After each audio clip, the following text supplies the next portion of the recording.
قدرمنو کتونکو ما سره په سایډ کې تاسو دغه تصویر کتای شئ. دا ویډیو به زه تاسو سره بیا پلی کوم او پیله تاسو دا تصویر وګورئ چې دې زنانه خپله پرتوګه په ویډیو کې ویستلې ده یو څو لایکونو او د یو څو کمنټونو او د څو ویوزو دپاره. دې په ځان باندې څه وکړلو، خپل عزت یې برباد کړلو د خلکو په مخ کې. تاسو وګورئ چې دا کار د دې کولو نه و. تاسو که اوریدلی وي د مولانا بجلیکر صاحب هغه خبره بالکل رښتیا وختله. تاسو دا ویډیو وګورئ بیا نورې خبرې کوو.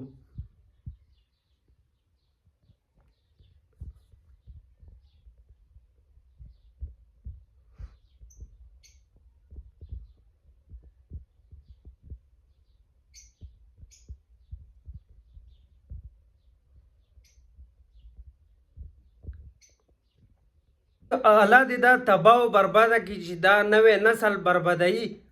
دا کار د دې دپاره ښه او که بد دی. ټیک ټاک باندې ډېره زیاته وایرل ده او دا به تاسو په نورو ویډیو کې هم کتلی وي.